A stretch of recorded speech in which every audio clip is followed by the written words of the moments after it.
Sebagai manusia, kita terlahir sebagai kertas putih tanpa label apa-apa. Jadi, apa kita kelak tergantung pada apa yang kita inginkan. Semua orang pasti memiliki imajinasi dan cita-cita. Tapi bagaimana ujung dari cita-cita tersebut kadang tak sesuai dengan imajinasi awal dalam kepala. Ketika kegagalan menyapa, sering kita bertanya-tanya, apa yang salah? Apa yang kurang dari usaha kita?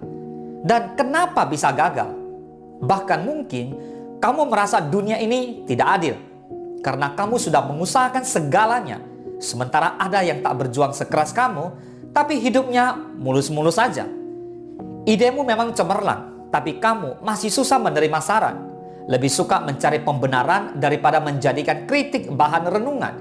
Jangan-jangan ada yang selama ini luput kamu lihat, padahal jelas di depan sana. Kamu terlalu takut mengambil resiko. Jadi sebenarnya usaha yang kamu lakukan baru sekedarnya, belum sepenuhnya. Kamu punya mimpi. Kamu tahu bahwa mimpimu itu besar sekali. Kamu juga tahu bahwa perlu usaha yang besar untuk bisa meraih mimpimu. Tapi kamu selalu takut dibayangi kegagalan. Kamu ngeri membayangkan sebesar apa kehilangan yang akan kamu alami jika kamu mengalami kegagalan. Karena itulah kamu terlalu takut untuk mengambil resiko. Saat kamu melalui sebuah usaha dan gagal, kamu merasa itulah yang paling maksimal yang bisa kamu lakukan. Di sini kamu merasa sudah melakukan segalanya, padahal baru sekadarnya. Karena kamu selalu berpikir mustahil untuk berusaha lebih keras lagi dan berisiko kehilangan lebih banyak lagi. Kamu kurang belajar dari pengalaman, sering mengulang kesalahan-kesalahan yang sama. Kamu tahu bahwa mimpi membutuhkan usaha, dan setiap usaha pasti ada resikonya. Kamu juga lebih dari paham bahwa kegagalan adalah hal yang biasa. Dan dari sana, kamu selalu bisa bangkit untuk berusaha lebih keras lagi. Tapi apakah kamu sudah belajar dari kegagalan-kegagalan yang kamu alami? Ataukah kamu menganggap bahwa yang penting tidak putus asa dan mau berusaha lagi? Setiap kegagalan menyimpan sedikitnya satu pelajaran. Itulah yang harus kamu ketahui agar kedepannya tidak mengulang kesalahan yang sama dan menemui kegagalan yang sama. Kamu tidak memberi waktu yang cukup untuk usahamu menunjukkan hasilnya. Padahal usaha butuh proses yang kadang-kali lama. Ketika melakukan sebuah usaha tentunya kamu tidak bisa mengharapkan hasil yang instan. Ada proses panjang yang harus kamu lalui untuk mendapatkan keberhasilan.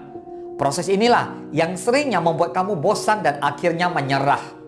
Jika kamu mencoba, tapi usahamu tak segera menampakkan hasilnya, kamu akan dengan mudah putus asa dan mencoba hal lain. Padahal mungkin saja, jika kamu mau lebih bersabar sedikit saja, kamu akan mendapatkan apa yang kamu harapkan. Kita sebagai manusia, memang sering tidak pernah merasa puas.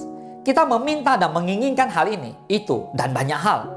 Kamu mungkin punya sejuta mimpi, itu hal yang wajar. Tapi, menginginkan dan mengejar banyak hal di waktu yang bersamaan hanya akan membuat usahamu tidak maksimal. Konsentrasimu terpecah dan tidak pernah fokus untuk satu tujuan. Satu-satu dulu. Setelah satu mimpi terpenuhi, baru coba meraih mimpi yang lain. Karena tidak selamanya kamu bisa sekali mendayung 2-3 pulau terlampaui. Ada kalanya kamu harus memutar untuk menuju pulau yang lain. Percayalah, kamu pasti bisa melewati ini semua. Tidak ada yang mustahil di dunia jika kamu mau lebih berusaha lagi tanpa harus melihat kegagalan sebagai alasan kamu untuk membuatmu tidak bangkit. Tapi jadikanlah kegagalanmu sebagai pelajaran hidup untuk kamu dapat mencapai yang lebih baik di kemudian hari.